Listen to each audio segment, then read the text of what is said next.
Welcome, everyone. I'm Cayman Swartz, one of the members of the Quintrix.net cohort. Today, we'd like to talk to you about our group project, Sharpscape. It's a Blazor WebAssembly Blazor WebAssembly and social media site. First, I'd like to introduce our team.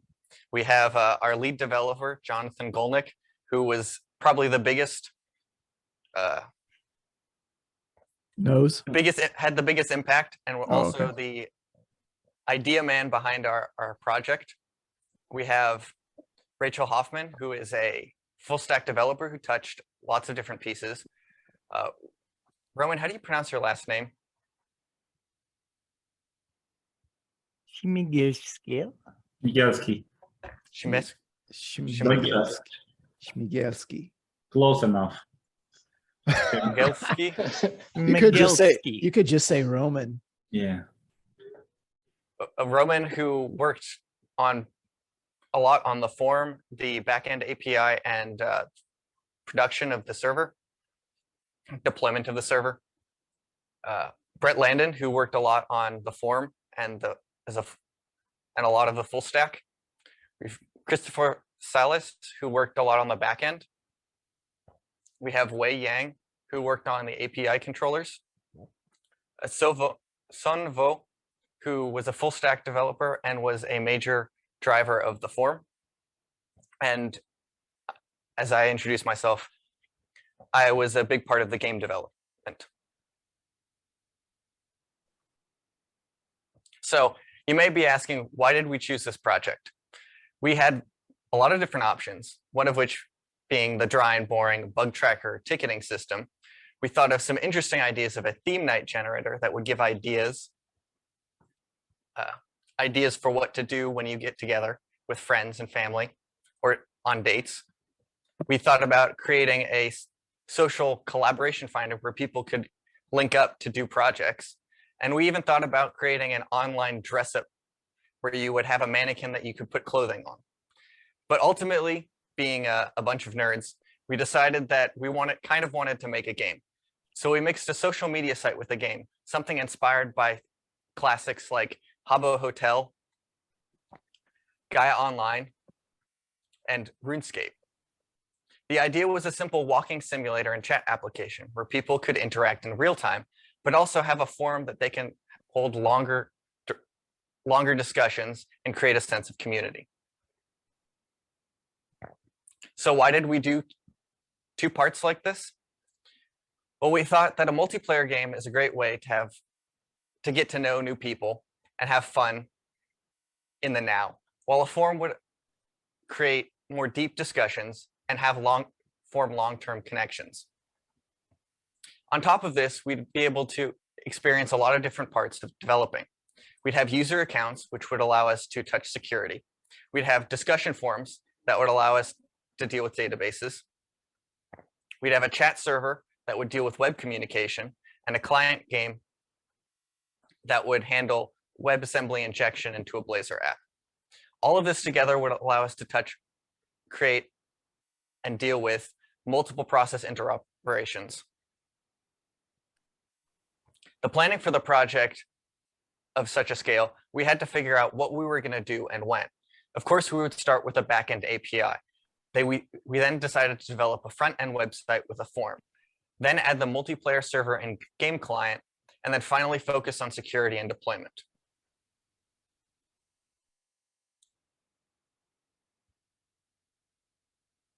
Jonathan, you wanted to do this? Sure. So this is a list of all the different technologies and tools that we used while developing Sharpscape. Obviously, we used C# because that is the primary language used for .NET development. And in the .NET ecosystem, we use the ASP.NET Core Blazor, hosted full stack web application development platform. For interfacing with our database, we used Microsoft's Entity Framework Core. For the game project, both the game server and the game client that gets injected into the Blazor front end, we use the Godot game engine. For client-side encryption of user login credentials within the game client, we had to use Bouncy Castle which is a cryptography library originally developed for Java, but has been ported to C#. For the front-end interface development, we used Bootstrap, as well as the Blazor components. Hosting and deployment, we initially deployed our project onto Microsoft Azure, but we found that we have much greater control when we created a Linux VM on Google's Cloud Compute. We were able to reverse proxy to that using Nginx and get a custom domain name with SSL certificates using Let's Encrypt's certbot tool. Our main database server is a PostgreSQL server running on a separate Google Cloud instance. And for collaboration, we used Git in conjunction with GitHub. We tracked tasks on Asana, and we met live using Discord. The major pieces of Sharpscape, I drew up this diagram and it looks a little scary, but basically there's 3 pieces. There's the ASP.NET Core Blazor hosted full stack web app. So that's the forum, the backend that serves the forum, and the front end that displays the forum. That's all ASP.NET Blazor. The Godot multiplayer game is 2 pieces in and of itself. There's the client application and the server application. The client gets injected into the Blazor front end using an iframe, and it is a WebAssembly process. The game server is a native process running on a separate VPS, and that interfaces with the API where all user data is stored both for the forum and for the game on the Postgres database. All right. So for security reasons, we decided to go with 2 tokens security. One for using like regular access and one for refreshing that access so that no one can use that token to access anything that they shouldn't be accessing. So the access token should expire really quickly. And with that, we can actually ensure that our security is safe enough. Next.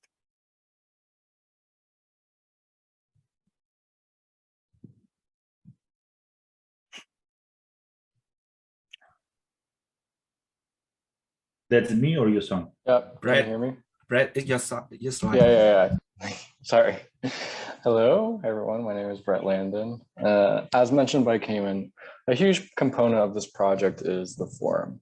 As already explained, users can interact and send simple chats to communicate with each other in the game world. In addition to chatting in the game, users are also they also have the ability to have more in-depth discussions through the forum.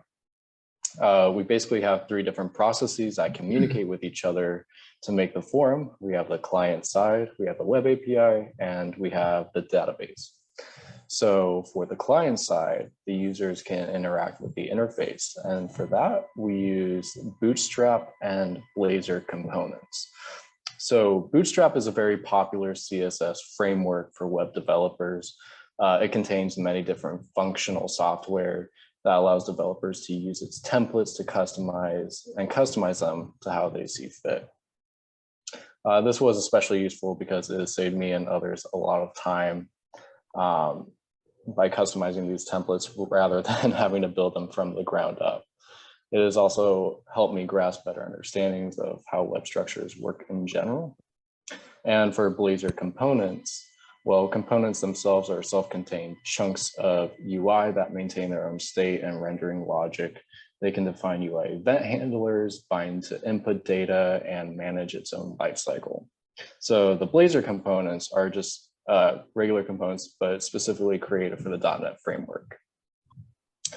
Now, looking at the web API, this acts as a liaison between the database and the client UI by processing the user's data requests and retrieving it from the database and posting it to it. For this, we use controllers and models. So for models, models are like the blueprints of how data is contained, such as a user. It contains like user ID, password, email, etc.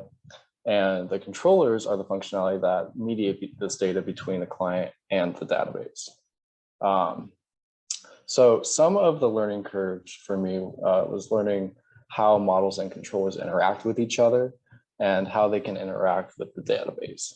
And one of the biggest learning curves was learning the best way to communicate with other team members working on parts of this project that relied on these components and models so that we can reduce the discrepancies in the project, which ultimately reduce the number of bugs that we had to fix later. And so I will pass it on to Roman to talk more about the backend. Good day, everyone. That's the basics. Sorry.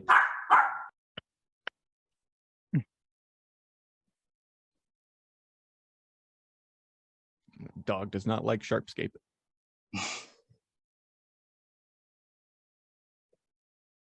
That's a schema of our tables relations that pretty much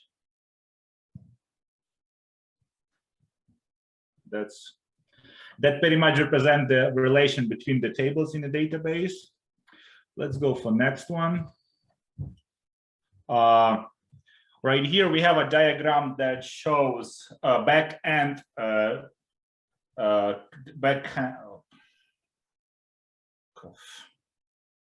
just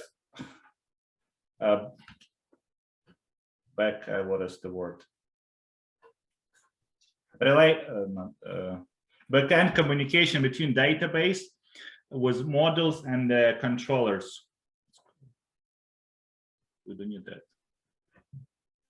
Next Actually, slide.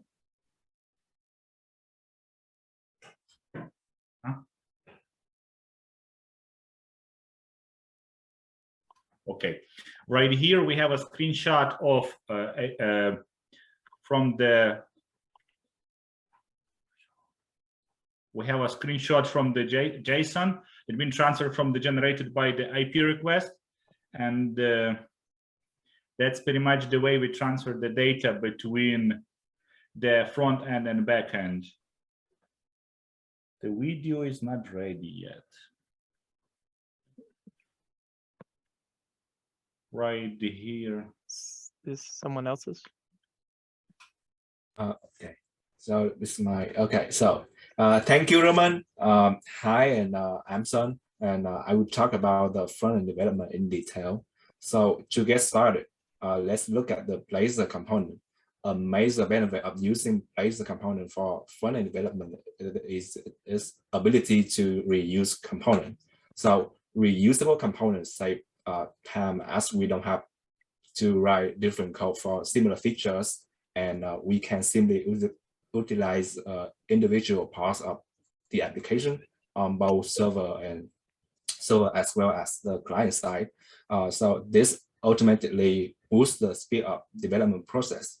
And moreover, if any change is made in an individual part, it does not affect the other parts of the application. This further save time by eliminating the need for frequent debugging in the application code. Okay, so next slide. Here is a simple example of using thread component by display a list of threads that belong to a category on a category page. So after we get the list of threads from the response from the server, we will look through the list and apply the information of each thread to the thread component here. In addition, we also use Bootstrap for front-end website development. Writing CSS from scratch might be fun, but it's time-consuming process, and this is why we choose Bootstrap for front-end development. Bootstrap is a collection of popular HTML, CSS, and JavaScript components that we can use to speed up the development process of website application. It's been a great experience learning how to use Bootstrap for front-end development. And we added a lot of cool components from Bootstrap, such as pagination, pop-up, model, and carousel. Okay, so next. Here is some screenshot about the forum. So we have a forum index, which is a list of categories, a category page, which is a list of thread, and then we can go inside a thread, make a comment using the part model as a user. And we can also log in from the tab page here too. Next. Okay, so now we all have some general ideas about how we make the website. Let's see the forum demo video.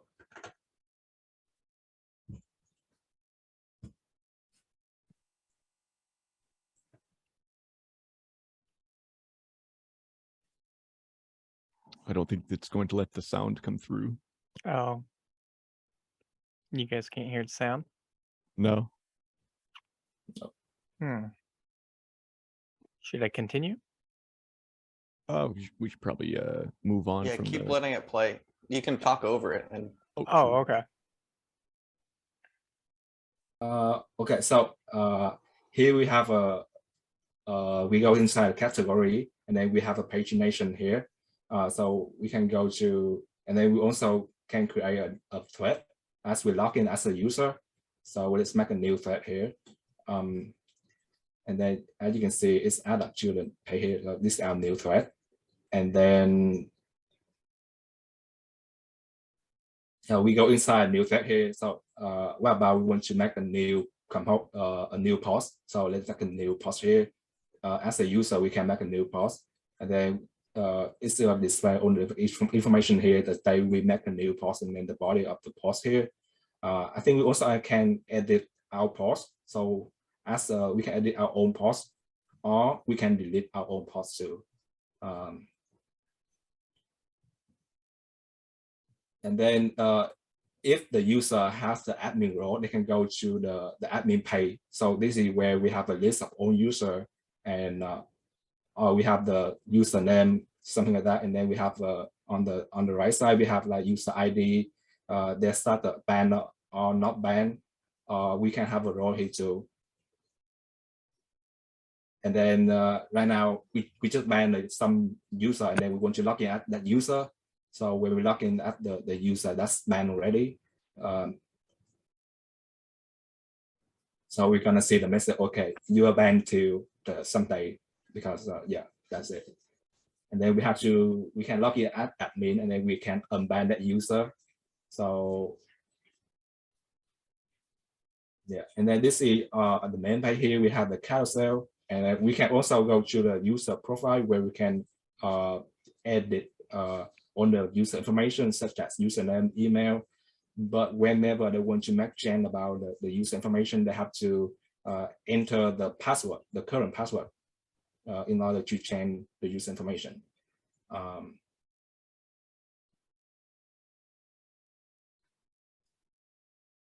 And then so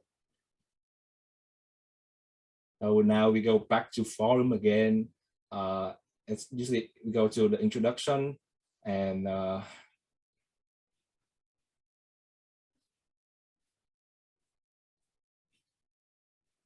button is done. Going to threads, and also we can make a post, and then we can log in.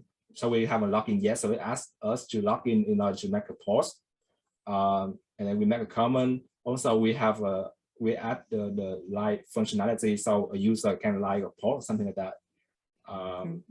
And that's it. Okay, so now, Jonathan, we've talked about the Sharpscape again. Next slide.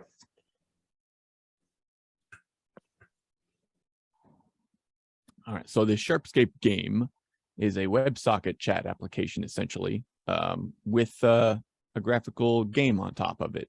So at its core, it is a WebSocket chat room, but we use the messages sent to and from the server and client to direct events that are happening in a game world.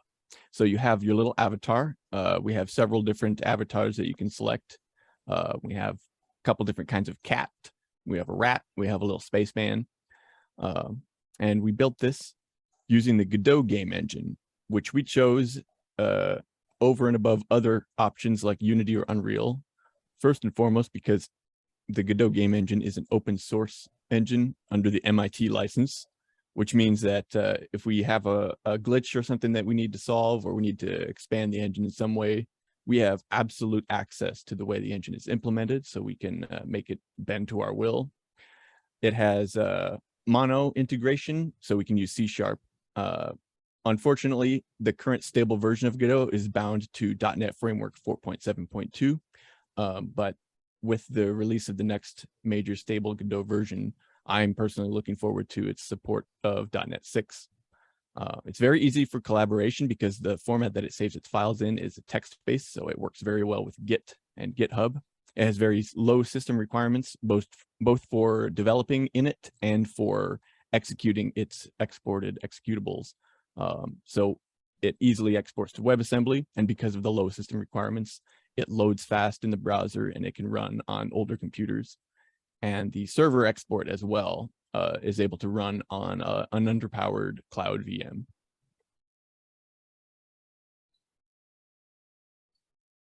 So essentially, the process of logging into the game involves three pieces: the game client, the game server, and the API. The game client is served by a Blazor page. The first step that happens is that, click next, the game client receives an ephemeral key for encryption from the API. The next thing that happens is it encrypts your username and password login and sends that to the game server, requesting it to log you in, because the server is going to be authoritative over who's logged in or not. The game server then timestamps and signs that encrypted payload and forwards it to the API, which will decrypt the payload and send back a response. And if your login is successful, it sends the user info from the database to the game server, which then broadcasts that login response with the user information to all connected clients, so that all connected clients can see your avatar pop up in the location that was loaded from the database. And it's kind of a complicated process. Why is it so complicated? Because we never want users' login credentials exposed. People often use the same password everywhere. I know my mother does. I personally don't, because I've started using a password manager.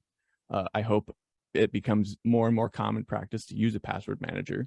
But the fact is, a lot of people just don't. So the same password somebody might make on a Sharpscape account could be the same password they use on their bank account. And if it's not safe with us, then it's basically a very dangerous situation for our users. We also don't want to have the ability to look at user passwords in plain text. They're not saved in the database. Only the hash of a password is saved in the database. And the reason it's encrypted as it goes from the client to the game server is because since the server has to relay that to the API, only the API needs to see the plain text so it can hash it and check against the database. The server doesn't need to see it. So that's why it's encrypted, so that it can be safe from us, so that our users don't have to trust that we're responsible. They can know that we don't even have access to it. We do encryption manually this way, because even though we're using HTTPS and secure WebSocket connections so that third parties can't see your connections, having two security mechanisms instead of just relying on one is basically the bare minimum in terms of security, in my opinion. Because if you're only relying on one mechanism, that can fail easily, or it can be attacked. So you might as well not have any. At this point, I would show you a game demo video, but I haven't recorded one yet, and we're still working on fleshing out the world. If you like, I can share my screen and log in on a couple different browser windows and show what we've got so far. Do we want to do that? No, I think we can just skip to the end. Daniel's giving me a thumbs up here. How do I share my screen? He's going, nope. I'm You okay can only with- share one screen at a time, so I would just skip that's that, and we'll All add right, it to the we'll end. skip that. when We will pretend that we saw the game. We All right. loved it. Should we It have was great. someone else talk? Yeah. Chris.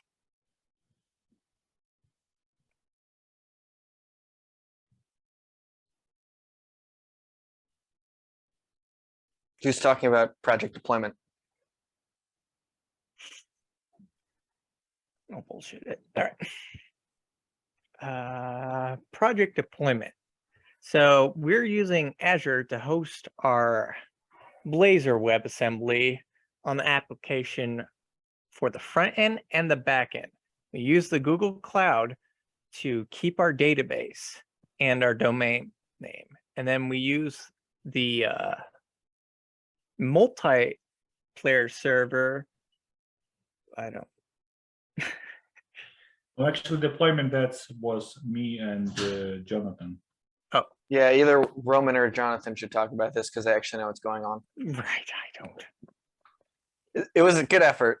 I tried. I tried to pick up the slack. No, that's okay.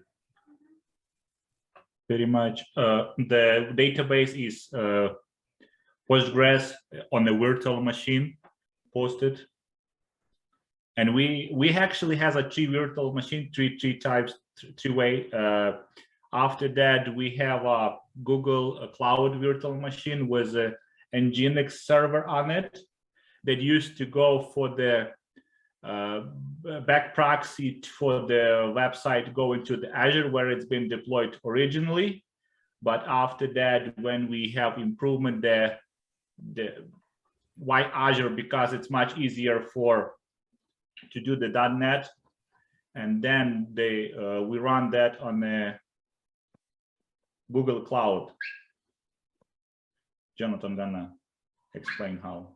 Yeah, we moved our ASP.NET Blazor application to Google Cloud because on the Cloud Compute Engine, we actually have root access to a Linux operating system. So we had very fine-grained and absolute control over the way that VM worked, as opposed to the Azure hosting, where especially to obtain the TLS certificate so that we could get secure HTTP, it was a much more secure experience having that served from the Google Cloud, where we have Nginx serve it from internally rather than reflecting the connection over to Azure. At the bottom here, you'll see a reference to Contabo VPS. This is a VPS that I ended up having to use for the multiplayer server. It's one that I happen to have owned already, and it's a much more powerful version than the free Google Cloud VMs that we were able to get for this project. The reason I had to use that is because currently the server export template for the multiplayer server is actually kind of broken, and the Godot team needs to fix that for the mono version. I had to install graphics drivers and a fake display environment on my VPS in order to get the server to run. So because of the extra wasted computation requirements of the server application currently, until that bug gets fixed, I did have to use a separate VPS provider. All right, I got this. So, as with all projects, sometimes we run into a bit of problems. One of the lessons we learned is that as a group, we kind of need to figure out how to communicate with each other. And it can be very hard when you're just beginning as a group. So we had to build trust with each other. And that came with just interacting, working together on different sections of this project, and just helping each other out. Problems occurred usually and came about with members getting sick or just something not going right with the code. But like with all projects, we're always pushing forward to the next level. And with right now, we're still pushing to finish the game on its overworld. But once we get that done, we can show you some amazing things. Stay tuned.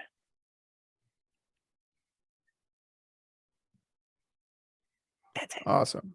I'll cut the rest of this, but okay. So let me give you some quick feedback. MMA overrule in here, all of this. Okay, I like it. Definitely very, very much more smooth than obviously from the first one because good grief. Okay, so actually I'll go backwards here.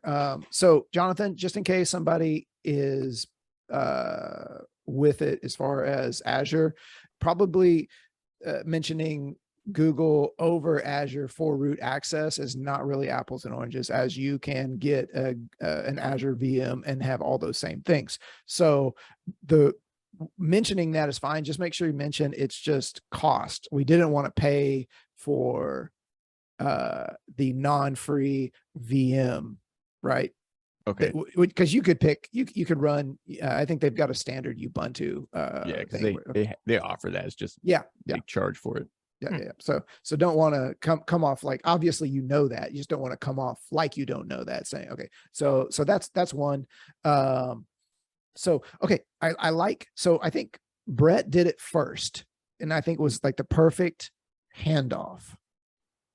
And that was Brett knew who was coming after him.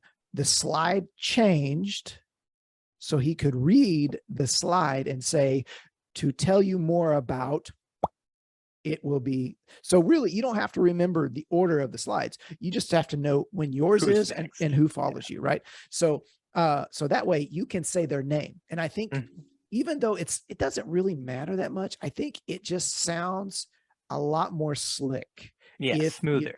you don't have to keep introducing yourself. If you've already been introduced and your picture's there, Son, when you pop up, I'm Son, you can say I'm Son, or you don't have to if you've been properly introduced. Not to mention, you've been introduced the slide previous to you. Son's going to tell you about this. Then you can just say, if anything, hi, right? So it's just, it just sounds a lot more natural and flowing. The other thing is, honestly, this is just opinion. I don't think okay. First, you don't ever want to read a slide verbatim. Okay. So I think, Cayman, I appreciate you're doing this. I can tell you're a little bit uncomfortable. So I'm glad that you're doing it. This is very good practice, but please don't fall back on reading the slides. What you really want to do is give them the impression you know what the entire slide says, and just I still like that you're hitting everything, but just like the first word. And then if you're going to say any more about it, you can kind of Summarize it. yeah. So it really sounds like anyway. And so to that, Well, the point was I wanted like there were bullet points and I expanded on each of them. And talked right. about more. Yes. So just make sure. So, and I saw that you were doing that. So what I really want to say is just make sure that as you expound on each one, you expand on each one, make sure it's not the exact same words that are on the slide. Because for what that does tend to irritate or bore people, even though it shouldn't. It just does that thing. So, and to that, I personally opinion, I don't think you need to read people's last names. You can just say Jonathan. Just say and the they first see- names. Yeah, say the first names. They can read the last names, but I Yeah. think as long as those are there, it saves a little bit of time. It's a little bit more punchy, and it just flows a little bit more. And then again, you're not doing multiple introductions. Just make, as long as every single person is the introduction, you wait till the slide changes. You're like, okay, cool. And now to wrap this up, Rachel's going to tell you, whatever this end bit, and then I want to say I wasn't uncomfortable. That was just completely off the fly. okay, Right. okay. Which I think it was pretty good. Good Okay. job. Awesome. I was just watching your cadence. So I when I'm uncomfortable, my cadence is similar to that. I was just stumbling over my words, trying to figure out what to say. Okay. All right, cool. Well, then that is easy to fix. All right, cool. So yeah, I think that's great. I will chop this up, share it. You guys can look at it, and then I'll share it with Emma. She was asking about it today, so I have a couple feedback. yeah. So Rachel, when you talked about security, you kind of only talked about half the slide there. I know. I went kind of quick on that, and I noticed that there's one part that I still don't know how to mention, which is at the bottom. Yeah, ask Jonathan go about back. that to give you I mean, he goes in more depth, but you just want to just like basically just say, essentially I think he should, as much as Daniel said it wasn't that good, essentially just cover the points here. That Yeah, basically that they're different. You want to say like we did one on this, and then on the other we did this instead. Yeah, no, I think I'll have to go over Jonathan with this second part, but I think at least the web application, I did decent. I'm not going to say good, decent at doing the token like information, just quick, easy. I think you're definitely in story mode, but you could throw in a couple little things. So I personally, yeah. I would start by saying, so what we decided to go with was a Java Web Token. JWT is pretty popular and it's very flexible. So JWT, it's not Yeah. on the slide, which Mhm. is great. So now you're shooting off the cup, and then you say, and since we use JWT, we have two different tokens. One is we use for authorization. You don't Mhm. even have to say it's signed RSA. It's right there. It's capitalized. And you say, and what's slick is we expire that access token very quickly, and it gets refreshed silently on the back end by the client with a refresh token, which is also a JWT. Bam. I'm so glad you're recording this. So I'm gonna. Oh, keep that in there. I was going to cut all this out. I'll No, let- I want that part so I can like write it down. That was good. I like that. Yeah, and But- Rachel, also on the end slide, Mhm. you just kind of talked about one point, I the lessons learned. I thought I hit kind of both in a sense. The Yep. problem is we haven't discussed anything, but I tried to vaguely hit everything that I could, theoretically, Yeah. knowledgeably know about. Rachel I mentioned would- problems. So Mhm. lessons learned, problems. Yeah, because we have team problems. Communication is a problem, and What- sometimes what- being We should What- probably switch the what- problems encountered. So go Mhm. problems that we encountered, the lessons we learned, and then you didn't talk about like next steps, things that we had planned that we never got to. What are the what next steps are we talking about here? yeah. Dressing up your avatar. That was one of the things. And monetization. See, Monetization. I will Monetization. say that's what I don't. That's know. that's a great point, I think. If you say like, and we could monetize this and build it into like an actual program, if we added like dressing up your avatars, or if you really want to get a kick and giggle out of the techie guys, you can say, or like sell tiles to be changed or built on using non-fungible Or tokens. doing NFTs. No. I noticed the first slides have a typo. That's you can go What? to the first slide. Scarpscape. Yeah. Oh. Is that scarf? Oh, good catch. Good catch, Way. Oh, good grief.